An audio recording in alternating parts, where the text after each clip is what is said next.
And today I want to talk about the art of the polemic. And I think it's a really interesting topic all in itself. Um, Maybe you don't know what a polemic is. So let's start there. What is a polemic? Well, simply put, a polemic is gaslighting the public into believing something, into organizing culture, into shifting paradigms. So that way you can get the public to do what you want to do. So, how have these polemics been important in history? Well, I think it's, used in all religions and has been used pretty much throughout all of humankind. It almost goes hand in hand with storytelling itself, right? So, when you tell a story, you want to convince your community of a certain kind of cultural motif that you're trying to put in. So like some of the first stories that were ever told, excuse me, had to do with agricultural cycles, right? Whether it's Demuzi, who became Tammuz, and you could see Tammuz's worship in Ezekiel, which is pretty cool. But what you essentially are seeing is this mourning cycle, and I'll draw back a little bit further where I think this comes from too. But essentially, what you get is this mourning, death, and resurrection cycle that is very similar to nature, right? Summer's hot, sometimes it's really hot in some areas and stuff doesn't grow, um, and but a lot of times there is good foliage throughout the whole the whole summer, and then you get to fall and things start dying and some life comes back actually in the fall, but for sure by winter things are actually dead, right? That's the end of the vegetative cycle for most plants. And what's really important about that is is that you see this death of life and then it's coming back again in the spring, right? The mass majority of life comes back in the spring. And it is this kind of thing that is observed, and then stories are made around it, and festivals and celebrations. You know, our culture took observable phenomenon and has made it into songs, has made it into festivals, and they have turned these stories, these events, into stories that can be retold, and they've been given religious significance over time, giving these stories deities, giving these cycles powers and forces through those things. And I think the one of the clearest examples of polemics that you see in early religion is you got Set and you got Horus, or you got before that you have Horus, I believe, and I forgot. Maybe it was Set. Yeah, I think it is Set. Anyways, the point is, the guys are fighting, and one of them dominates each other, or at least uh, he thinks that he got the one upper, but Horus grabs the product of Set, and then he feeds it back to him. And I could be off on if it's Set or not, but point is that polemic is right there, right? And this polemic using religious iconography just in the religion itself, is about an exchanging of powers, right? Um, so these polemics and these stories, these mythologies, they tell stories, right?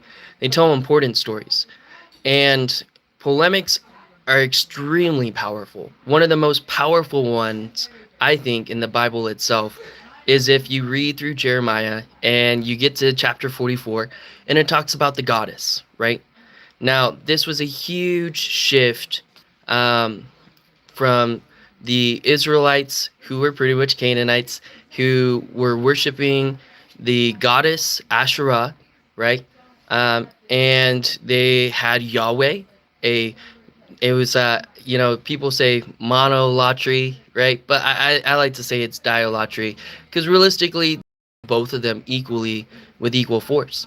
Well, what ends up happening is during this exile period, you start getting, and especially I think Jeremiah was a real prophet. Now, if you want to say something about his writings aren't necessarily all his, cool. I do think that there was definitely prophets being edited and redacted and added to. That's not a problem. But the point is, in Jeremiah, there is this huge blaming of the whole problem of the exiles on the goddess itself, right? It's right there. It's polemical scripture, and if you can't miss it, right? And I think this kind of story permeates all the way through the Bible, right?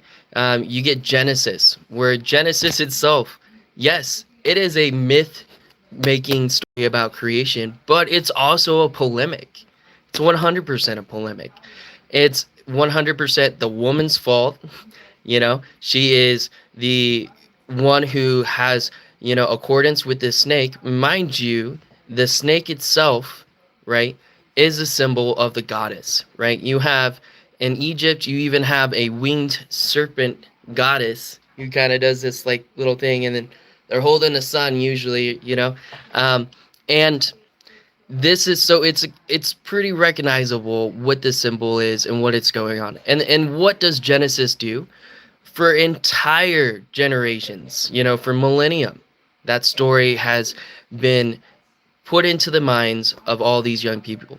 So in politics, polemics are no different, right? It is really, really, really, really easy to get people convinced that the bad thing that they want to do is actually a good thing. And this happens all the time. I mean, yeah. Hey, what's up, Liam? And yeah, I do kind of look a little shaggy, bro. Getting a haircut tomorrow, but appreciate you guys for sticking in. But yeah, and in politics, this happens all the time. Look at Reefer Madness. Reefer Madness is 100% proof that a society that is promoting propaganda can convince a society that their neighbor who's smoking a little could actually be trying to kill them, is a madman, or trying to, essay their family. Like, this is just like, come on, folks. Like, it's it's 100%, like the same kind of thing, right? And how was it framed? It was framed in religious terms. It was framed as the devil's lettuce. Now, you can't get beyond that. There's this, I think religion and politics, yes, politics should not dictate people's religion in modern day. I'm totally for a secular form of government. But what I'm about to say is that they've always been connected, because you can't take a group of people to represent a nation and not have their religion be impactful in that equation. Like, it's just, people have always had a religious affiliation for the most part. There's always been atheists. I'm not saying that either. But what I'm saying is our nation has constantly had this tug of war, and all nations have had tug of wars, and especially earlier nations, with religion and with government. And in fact, up until the American experiment, that was exclusively the case. And so now you get these modern polemics where you have like literally hero worship of Trump as like, there's literally two books written about him being the Messiah. Two books. That's insane. Two books. And you don't have to go that far. He's got a golden idol of himself. Like, people 100% are motivated by their religious things to believe that this man is appointed by God, right? And the problem is that polemics also go deeper. Like, it's not just worship of authority, or an authority figure. It's also as simple as rhetoric, right? Now, I'm pretty sure we've all grown up with really like simple, like hearing slogans like taxation is theft, or like, we shouldn't have DEI because it privileges a race. Now, those are all statements, and those are all virtue statements.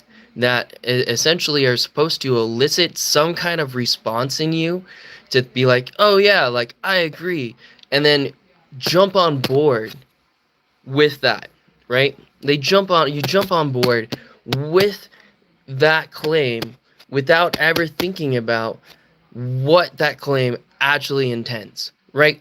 So let's take, for instance, family values. Family values, when it was first purported, was actually about trying to keep slaves in the house, right? It was like, it is family values that we should be able to keep our slaves.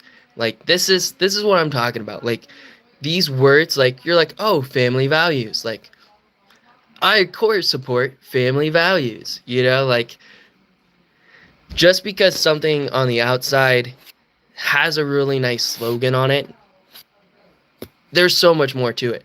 But it's these little slogans because like let's think about this. The average human being does not even think about the consequences of their actions beyond the first or second wave of effect of those actions. How then, is it that these criminal, organized criminals in office, use the same kind of psychology to be like, hey, here's a slogan. Most people are not going to think about what comes next. They're not going to think about what it actually means. They're not thinking about the effects that are going to be caused on these things that they believe. So, I've come to the conclusion you don't actually have to be a Confederate, or a white supremacist by nature of pure hatred itself.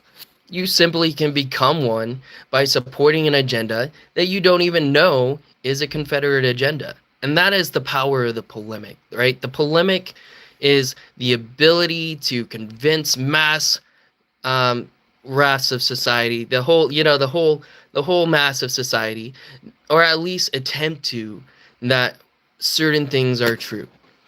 We see it, you know, in the Bible. We see it with other cultures, when they're talking about like, oh, our religion did this and your religion did that. Like, look how awesome our army is, and but you see it also all over politics, and I think that it's important that people learn what a polemic is. Like if somebody's saying something to you, you need to look into that. Just because they're like, "Oh, this sounds good. This sounds sweet." Like there are people who will lie straight to your face. They will give you two fake sources. Neil from Gnostic Informant, in fact, was just talking to a bunch of like Almanites. And here's the thing. Hillman, you know, there was a time where I was actually pretty, excited about him because, like, growing up in the cannabis movement, it was something that I was able to be like, oh, like, look at this guy. He wrote The Chemical Muse. This sounds pretty cool. He's doing some out of the box kind of research, pointing to some things. I don't know. He's got a PhD. I don't. I don't know if he has a PhD. I'm pretty sure he does. But point is, I had a lot of respect for authority. And so, like, I fell into, that same polemic of being like, oh, like, all right, let's see what's going on. But I think, we can all agree that if you don't have sources to back up what you're saying, it doesn't matter. But society doesn't think like that. So we're not critically thinking anymore. We're allowing polemics to come in and to essentially change the entire way that society thinks. And it's dangerous. It's as dangerous as this new ruling by the Supreme Court, where they essentially voted again. They essentially limited the Voting Rights Act, which allowed minorities to be represented in the first place when it comes to gerrymandering. Here's an example. You have 100 minorities, and let's say you have 1,000 majority, right? And you split up 10 of each of these into 100 of these. This overlaps. Now, if you were to put two districts, maybe of equal size of minorities in some of these, and then there's a bunch of other, These other ones are all over. You give minorities a voice, and that's what this is about, the Confederation. And the irony is here, folks, is that the same people that will tell you that they oppose direct democracy, right? So two forms of democracy here. There's direct democracy, and then there's representative democracy, right? And in direct democracy, everybody gets to decide based on one vote, or whoever gets to vote, but they all get to say, hey, this is what happens based on a direct democratic way. There's no republic that's going to say, hey, this is what you can and can't do. There's no rights in that sense. It's what the mass majority of the people want to do. And now they want a direct democracy when it comes to this issue because it actually allows them to confederize the United States. That's what this is really about. They'll say like, oh, like this is about not like favoring race, like nobody should get favored, like this is discriminatory. No, this was actually, discriminatory to remove the protections from discriminatory practices in the first place that will eliminate the voices for minorities. And so I think this really comes to a point where we should also talk about what's the difference between the left, wing-ish politics and the right wing-ish politics, right? And the biggest way I'm going to put it out in simplest terms, you're looking at a difference between people who want homogeny and people who want plurality, right? And the people who want homogeny want to make sure that the minorities and anybody else doesn't, really have the power to vocalize their existence, be a part of the, the community. And in fact, they're even willing to suppress the people who don't fit in the homogenous culture. And that's what right-wing politics essentially gravitates around. Now, it does get deeper and darker because if you follow that policy, it's just straight up fascism, right? Now, the left-wing politics are all about plurality. They want more people to be included. They want a system that works for all, and they want progress. Now, these groups are pretty much connected by capitalism. And, there are left-wing ideologies outside of that, but that's where a lot of our problem is that we have Citizens United and a bunch of other things where it's essentially allowed politicians to get bought and paid for. And, and it's as simple as, like, again, they just put out polemics like, hey, vote for me, I'm going to do all this, that, this promise, that promise. And they're just gaslighting us. They're gaslighting society. They're promising promises they have no intention on keeping. And they're doing it all under the guise of nice sounding rhetoric, freedom, such and such, American people, do your research. Polemics are a real thing, and polemics play a huge part in religion and politics and life in general. Don't let people gaslight you. If somebody says something, look it up. Do your own research. Think about what happens. 2-3 waves down, the effects of that decision. Do your research. Don't hate your neighbor for being an idiot. It's not their fault. That's what polemics do, dude. Polemics convince sane people of doing crazy things. And they teach people hateful things on purpose. Fight back by creating love and compassion and mercy and justice for those around you. That's how we win. We never stop. We keep fighting. We keep advancing for everyone. And we keep questioning the story.